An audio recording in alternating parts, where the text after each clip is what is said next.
अस्सलाम वालेकुम नाजरीन, मैं हनान फातिमा आसिफ बेबाक सच न्यूज में आपका इस्तकबाल करती हूँ। आइए देखते हैं आज की अहम खबर।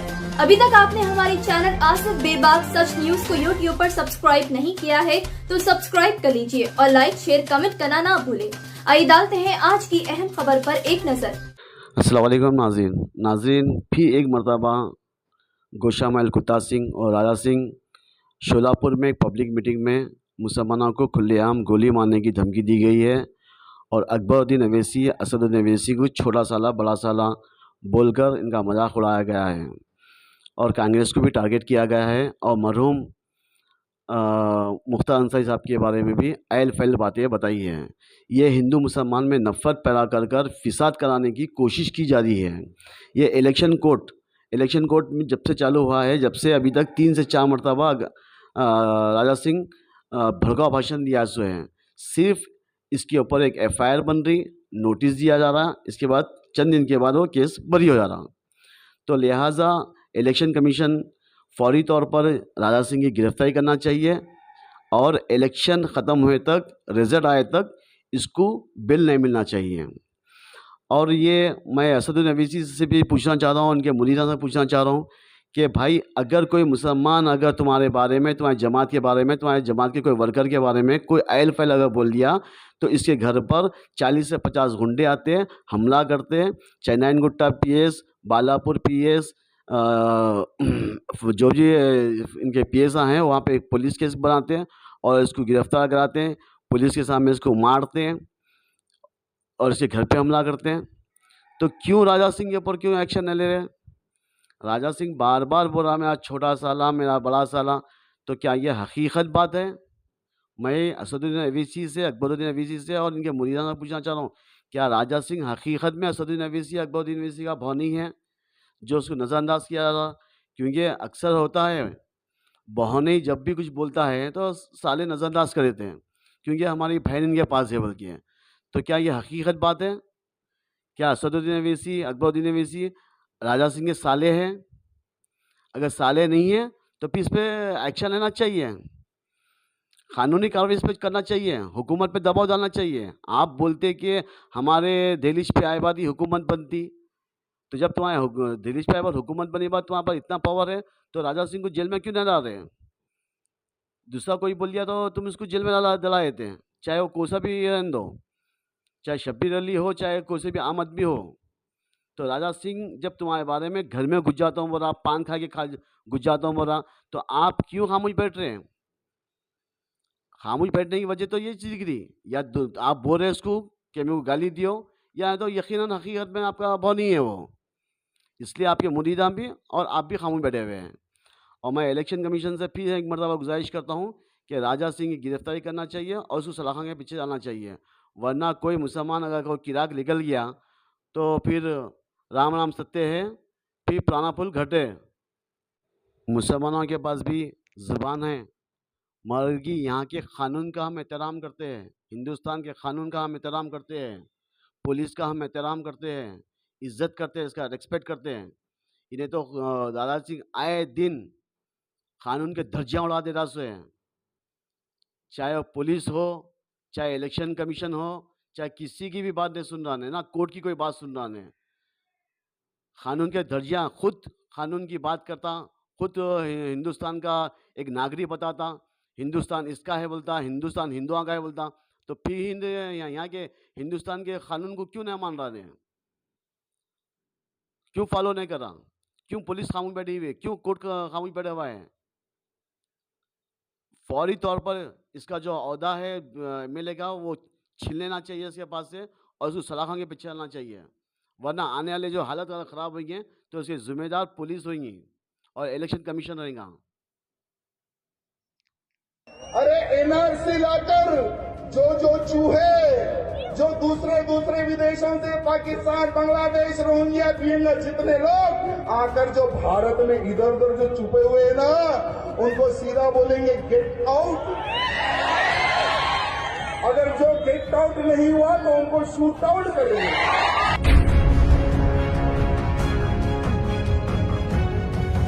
कुछ ही दिन पहले एक मुख्तार अंसारी चले गया ऊपर, डर के मारे हार्ट अटैक आ गया उसको। को शहीद का दर्जा दे रहे हैं। जो शहीद का दर्जा दे रहे हैं उसमें हमारा बड़ा साला असदुद्दीन ओवैसी भी है।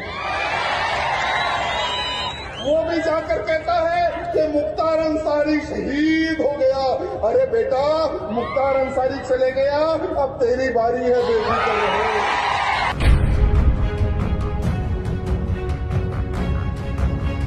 बीफ जिंदाबाद के नारे लगाता है।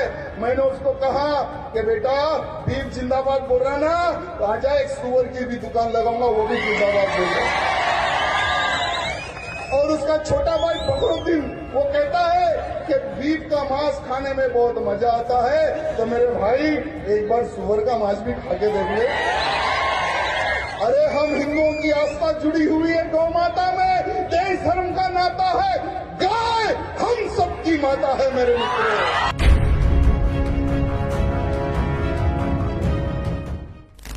आज लोग ये कह रहे हैं कि हमें वोट जिहाद करना है।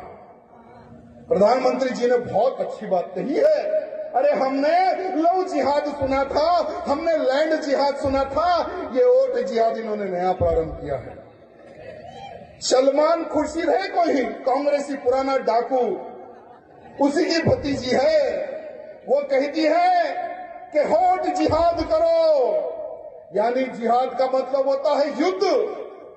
तो मैं उसको कहना चाहूंगा कि माइक के सामने तो बहुत बड़े बड़े कुत्ते भौंकते हैं।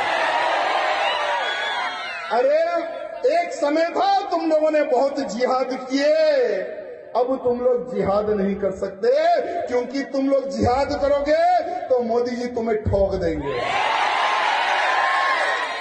जहां से निकले हो वहां पहुंचा देंगे मोदी जी। अरे ना हम जिहाद करने देंगे, ना लव जिहाद करने देंगे, ना लैंड जिहाद करने देंगे।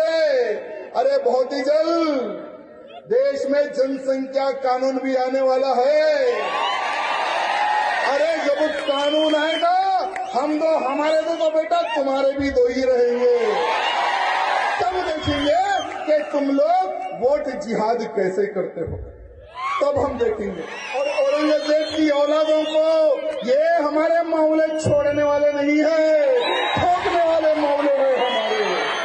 लेकिन ये राहुल गांधी हमारे छत्रपति शिवाजी महाराज की प्रतिमा को हाथ लगाने के लिए भी शर्मा रहा था, घबरा रहा था, डर रहा था। क्यों? क्योंकि औरंगजेब की नाजायज औलादें नाराज ना हो जाए, इसलिए छत्रपति शिवाजी महाराज की प्रतिमा पर राहुल गांधी हाथ लगाने के लिए डर रहा था, हाथ लगाने के लिए शर्मा रहा था। क्या ऐसा प्रधानमंत्री चाहिए हमें? कर्नाटक में देखिए क्या हुआ। कर्नाटक में लव जिहाद के नाम पर हमारी एक बहन को कितने चाकुओं से मार के खत्म कर दिया। अरे उस लड़की का बाप तो तुम्हारे ही पार्टी का था। अरे शर्म करो रे कांग्रेसियों। अरे हमारी बेटी का कत्ल हुआ, एक भी कांग्रेसी उसके बाप और उसके परिवार से मिलने के लिए भी डर रहा था। क्यों? क्योंकि जिसने हत्या की थी वो एक मुसलमान था और मुसलमान का वोट हमारे से सरक ना जाए, इसलिए उस लड़की के परिवार से कोई भी कांग्रेसी मिलने के लिए नहीं गया मेरे मित्रों। अरे आज केरला में देखिए, कोई भी वहां का हिंदू आज सुरक्षित नहीं है। केरला भी आज एक आतंकवादी फैक्ट्री बन चुकी है। अरे कर्नाटक में पीएफआई जैसे आतंकियों को सपोर्ट करती है ये कांग्रेस। ये पीएफआई को ही केरला में भी सपोर्ट करते हैं ये लोग। अरे बंगाल में देखिए क्या हो रहा है। 1 करोड़ से ज्यादा बांग्लादेशी और रोहिंग्या इनके बाप की जागीरें समझकर बंगाल एक राज्य में आकर छुपे हुए हैं। अरे मंत्री बन गया, मिनिस्टर बन गया, विधायक बन गया, रोहिंग्या और बांग्लादेशी आज बंगला में हिंदुओं पर हमला कर रहा है। अरे एनआरसी लाकर जो चूहे जो दूसरे विदेशों से पाकिस्तान, बांग्लादेश, रोहिंग्या, रोहिंग्या जितने लोग आकर जो भारत में इधर उधर जो छुपे हुए हैं ना, उनको सीधा बोलेंगे गेट आउट। अगर जो गेट आउट नहीं हुआ तो उनको शूट आउट करेंगे। योगी जी वाला स्टाइल, अरे हमें तो योगी जी वाला स्टाइल बहुत पसंद है मेरे मित्रों। लेकिन योगी आदित्यनाथ जी जो मेरे गुरु है, जो मेरे बॉस है, वो मुख्यमंत्री बनने के बाद में जितने हरामी थे उनको 72 हुरों के पास भेजने का काम हमारे योगी जी ने किया है मेरे मित्रों। वो बाबा बहुत खतरनाक है, हमारे पिछवाड़े गोली मारेगा। इसलिए आज कोई भी गुंडा बाहर आने को तैयार नहीं है। कुछ ही दिन पहले एक मुख्तार अंसारी चले गया ऊपर, डर के मारे हार्ट अटैक आ गया उसको। अरे वो मुख्तार अंसारी को शहीद का दर्जा दे रहे हैं, जो शहीद का दर्जा दे रहे हैं उसमें हमारा बड़ा साला असदुद्दीन ओवैसी भी है। वो भी जाकर कहता है कि मुख्तार अंसारी शहीद हो गया। अरे बेटा, मुख्तार अंसारी चले गया, अब तेरी बारी है बेफिक्र रहो। वो कह रहा है कि बीफ जिंदाबाद, बीफ जिंदाबाद के नारे लगाता है। मैंने उसको कहा कि बेटा बीफ जिंदाबाद बोल रहा ना, तो आजा एक सुअर की भी दुकान लगाऊंगा, वो भी जिंदाबाद बोल रहा। और उसका छोटा भाई बकरुद्दीन वो कहता है कि बीफ का मांस खाने में बहुत मजा आता है। तो मेरे भाई एक बार सुअर का मांस भी खा के देख ले। अरे हम हिंदुओं की आस्था जुड़ी हुई है गौ माता में, देश धर्म का नाता है, गाय हम सबकी माता है मेरे मित्रों। और दूसरी बार मोदी जी प्रधानमंत्री बनने के बाद में गौ माता को जो दर्जा मिलना चाहिए था वो मिलके ही रहेगा। हमारी गौ माता विश्व की माता बनने वाली है मेरे मित्रों।